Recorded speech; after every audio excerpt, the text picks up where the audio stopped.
Así era la radio antes del streaming. Lo que no te contaron con Smaragdo Camas. Hola, ¿qué tal? Me da gusto saludarles una vez más. Bienvenidos a este podcast que se llama Lo que no te contaron. Y bueno, pues siempre estamos tocando algún tema de lo que antes fue y que ahora ya no es exactamente igual, o diversos temas, pero en esta ocasión vamos a tratar uno de ellos, que es la radio. Porque en alguna época, hasta antes del streaming, la radio fue la potencia de los medios de comunicación, no solamente hablada, sino la música, principalmente la música, dominaba todo el espectro, todo el ambiente musical a nivel mundial. Y eso pues se fue transformando una vez que llegó primero el internet, luego las redes sociales y finalmente las plataformas ya muy establecidas que todos conocemos. Pero bueno, vamos a regresar un poco en el tiempo a cómo era la radio hasta antes de esa época y nos vamos a centrar pues por ahí de los 60s, los 70s, los 80s, los 90s, considerando que la radio empezó a popularizarse a partir de los años 30 y en Latinoamérica, en México, pues para los años 50, 60 era ya un medio muy fuerte, muy poderoso y pues a partir de ahí es que vamos a empezar a platicar. ¿Cómo era la radio, por ejemplo, a finales de los 70s y principios de los 80s? Pues era muy fuerte. Las ciudades promedio tenían, por decir algo, unas 10, 12 estaciones de radio, 13 quizá, lo cual pues las hacía con una gran audiencia, porque imagínense una ciudad media de 1, 2, 3, hasta 4 millones de habitantes, pues repartidos en ese pequeño espectro de 10, 12, 13 estaciones de radio, pues les tocaba a cada una de muchas. En aquel entonces una estación de radio podía tener así fácil, sin demasiado problema, 100,000, 200,000 radioescuchas de manera casi permanente. Y había desde luego estaciones de radio que eran las principales, las número uno, que podían tener hasta millones de radioescuchas, literal millones de radioescuchas, en un mismo momento. En el caso de las grandes urbes, donde habían también un poco más de estaciones, pero la población era mucho mayor, hablo de ciudades de, por ejemplo, 8, 9, 10 o más millones de habitantes. Ciudad de México, por ejemplo, que en aquellas décadas ya tenía casi 20 millones de habitantes, pues las audiencias de la radio eran enormes, eran altísimas. Lo que hoy no vemos, aunque la radio pues prácticamente ya está en internet, todas las estaciones de radio también emigraron al internet, pero no con el mismo éxito de antes. Hoy nos asombraría que una estación de radio tuviera audiencias de ese calibre, cosa que pues no sucede. Pero en otra época sí la tuvieron. Y otro de los aspectos muy trascendentales en la radio y que marcaban la fuerza que tenía era la música y cómo se manejaba la música. Yo he de contar una anécdota particular que ejemplifica lo que pasaba y cómo se manejaba la música. Siendo locutor de cabina, me tocó en alguna ocasión entrar a mi horario de trabajo, que eran 4 horas de cabina, que era lo que se acostumbraba. En aquel entonces, no sé ahora, pero en aquel entonces era más o menos así. Y recuerdo que en la guía de programación me venía marcado reproducir cada hora, a la hora exacta, una canción que fue un super hit de la época. Estoy hablando de la canción Conga de Miami Sound Machine. Para los de mi época lo han de recordar y para los chavos de hoy, pues pueden echar ahí una revisadita en las plataformas de streaming para escuchar la canción. Bueno, esa canción estaba pagada. La empresa, la disquera, había pagado publicidad para que se tocara cada hora, exactamente a la hora de esa canción. Y bueno, a punta de eso fue que Conga fue un megahitazo a nivel mundial y no solamente la cadena en la que yo trabajaba, sino sé de varias que pues también estaban tocando esa canción a la hora, era pues pagado. También otra cosa que existía en aquella época que desapareció prácticamente era la distribución de los discos de promoción. Habían personas que se dedicaban a llevar a las estaciones de radio los discos. Recuerdo que usaban un portafolio muy grande, sobre todo ancho, más o menos de este ancho, donde traían muchos discos. Y entonces su trabajo era ir de estación en estación repartiendo los discos de la disquera, trabajaban para las disqueras, y, y así es como se difundía la música. La radio imponía los estilos, imponía las modas, las tendencias en la música. Y también se acostumbraba la payola. La payola, por si muchos no lo saben, era el sobre, la dádiva que la disquera le mandaba a los programadores de radio.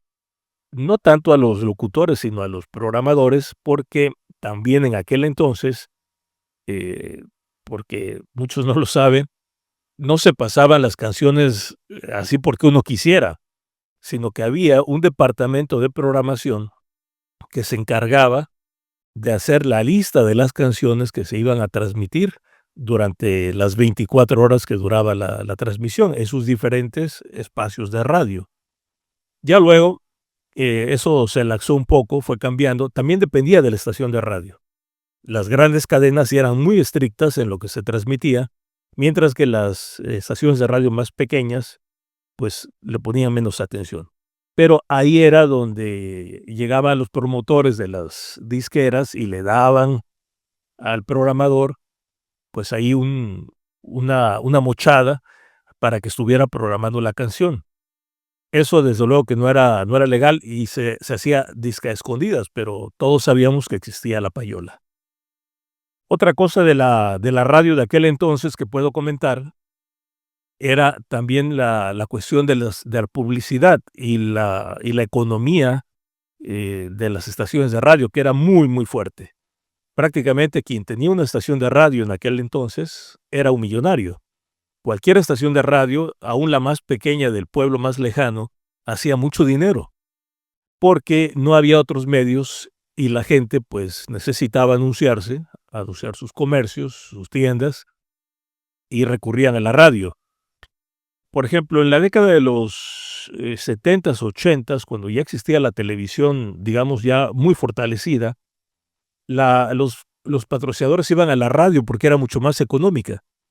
Una diferencia entre la radio y la televisión, hablo de televisión local, era de miles de pesos de diferencia entre una y otra. Y en las televisoras nacionales, pues las diferencias eran de millones de pesos.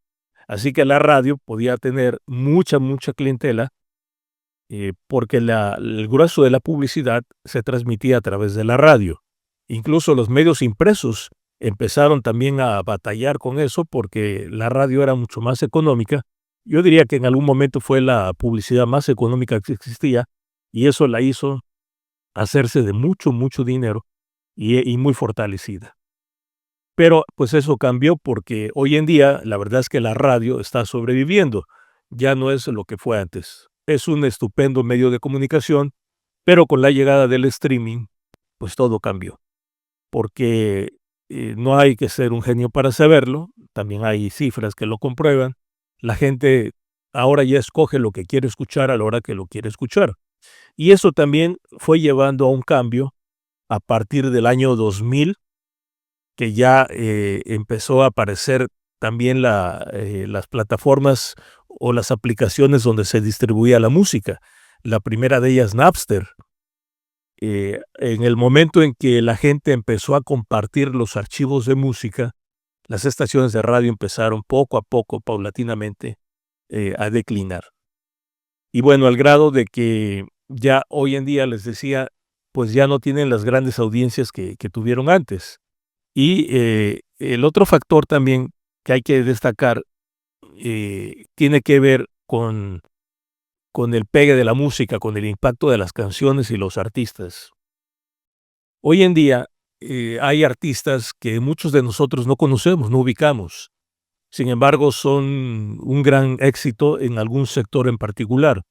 Y viceversa. Hay artistas, cantantes, canciones que pegan entre algunos de nosotros, pero en otros sectores pasa totalmente desapercibido. Eso no sucedía en aquel entonces. Hasta antes del streaming, la situación era totalmente otra. Quizá muchos chavos pues, no lo crean, pero como todo estaba tan centralizado y no habían redes sociales ni streaming, pues todo estaba más focalizado. Para decirlo de alguna manera, un artista que pegaba en la radio, pegaba en todos los sectores.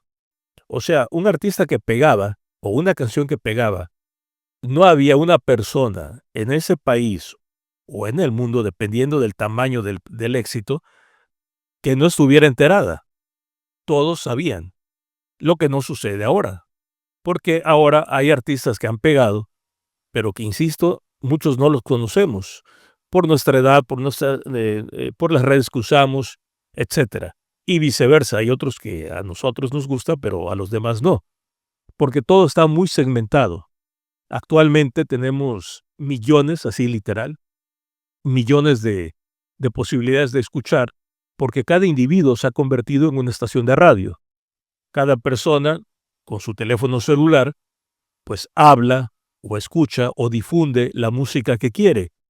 Y eso pues ha generado una diversidad de tal tamaño que es difícil que una persona, un artista, sea conocido globalmente en un momento determinado. Esa es otra de las diferencias que tenía la radio de antes con la radio de hoy. Y bueno, así podríamos seguir mencionando algunas diferencias. Voy ahora al lado técnico.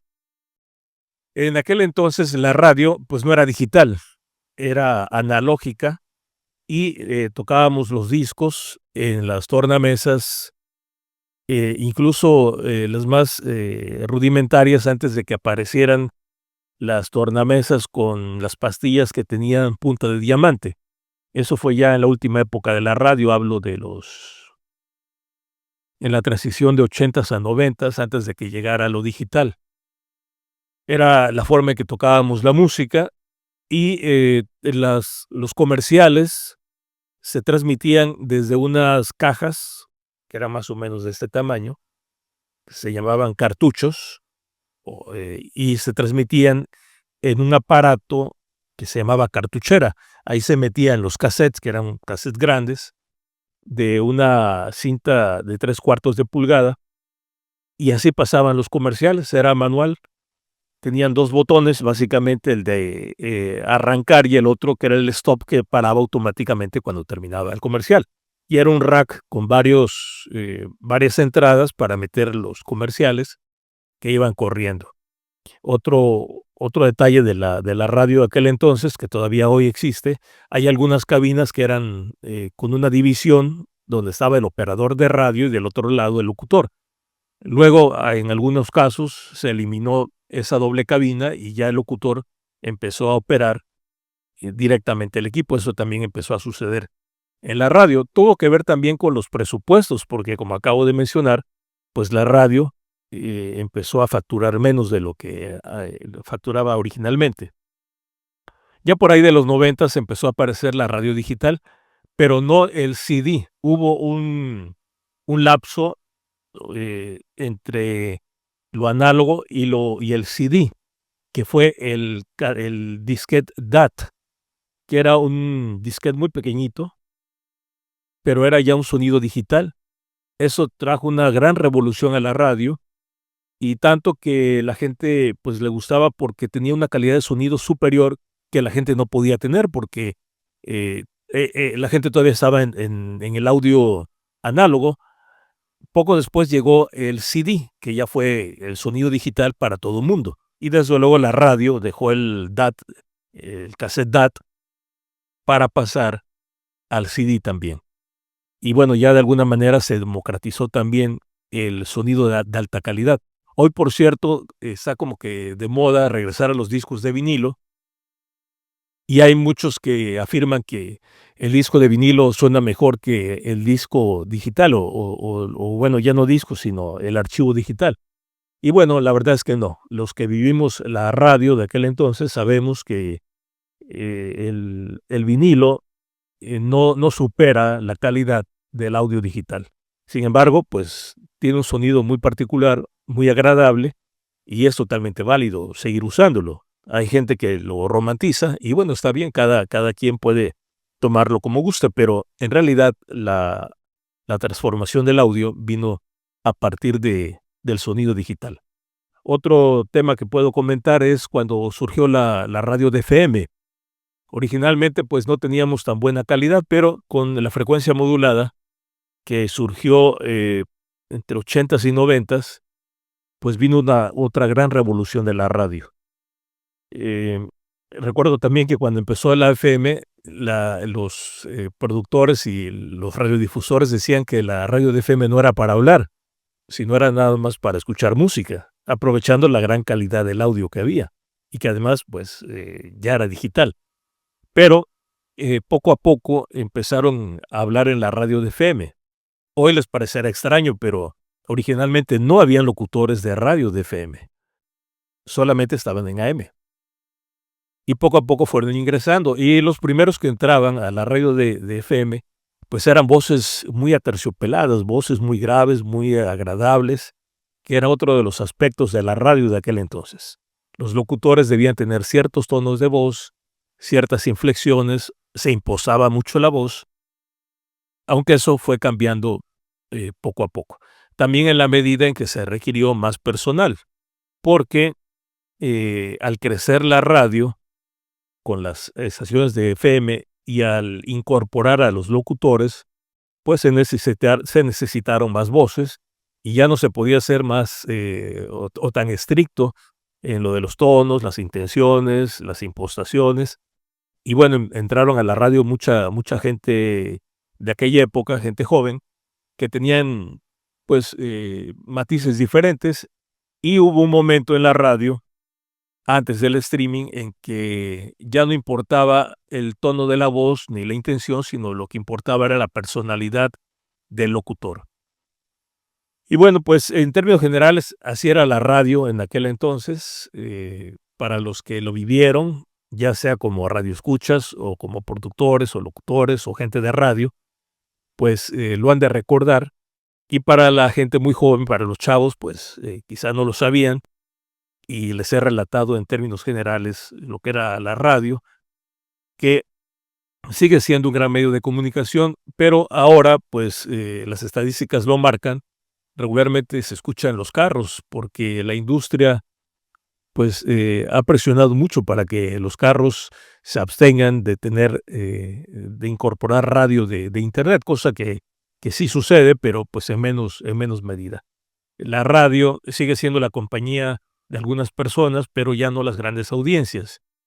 Y bueno, pues todo cambia y nos hemos tenido que adaptar. Incluso también debo decir que mucha gente de la que estaba en la radio y que sigue en la radio, hoy tiene sus propias plataformas en sus redes sociales, cosa que antes pues no existía.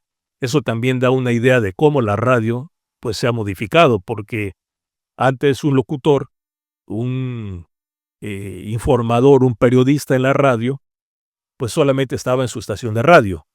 Hoy, además de su estación de radio, está en su plataforma, está en su Twitter, bueno, ahora X, en su Facebook, en su TikTok, etcétera. Entonces, ese locutor, ese periodista, pues ya es muy diverso. Incluso si sale mañana de la radio, él por sí mismo tiene ya una gran audiencia. Incluso, vuelvo a lo mismo, hay personas que nunca subieron en la radio y que prácticamente hacen radio en línea y lo hacen muy bien, por cierto, y tienen también sus audiencias. Así que eso fue lo que pasó, esa fue la transformación de la radio. Desde luego que también, como ha sucedido siempre, cuando vino el cambio tecnológico, muchas personas de la radio pues se negaban a aceptar lo que podía suceder en el futuro, que la radio podía ser desplazada. No fue desplazada totalmente, pero sí es un hecho que ya no es lo que era antes. Sin embargo, pues la invitación a que no dejen la radio porque tiene un encanto especial. Y ese encanto pues se ve reflejado en uno de los últimos cambios que tuvo la radio cuando empezó a hacer los programas hablados, no solamente noticieros, sino de muchos géneros, y ahí fue donde nació lo que hoy conocemos como el podcast. En realidad eran programas de radio que se hacían a través de entrevistas, de comentarios, etcétera, etcétera, y que ya en la era de las redes sociales y de las plataformas, pues se convirtió en un formato que hoy conocemos como podcast, que la diferencia básica es que el podcast lo escucha uno cuando quiere, donde quiere, como quiere. Y la radio pues era lineal y tenía que estar uno pendiente a la hora en que iba a tocar. Ya para cerrar, una cosa curiosa, en aquel entonces, 80s, 90s, surgieron también las grabadoras que tenían radio integrada y la gente, ¿cómo tenía sus canciones? Pues estaba escuchando la radio y tenía el cassette listo para el momento en que soltaban la canción, pues le daban rec y así es como iban juntando sus canciones. Y era odioso cuando el locutor se metía sobre la canción y arruinaba la pista. Pero luego también vino el ingenio de muchos productores y generaron jingles y otros elementos musicales y de impacto, de sonido, de producción, que incluso adornaban la música y eso también le gustaba a la gente. Y bueno, en términos generales, así era la radio antes del streaming. Y ya para cerrar una vez más, gracias por su atención y continúen pendiente de los próximos episodios donde estaré comentando cosas que no te contaron. Hasta la próxima. Gracias.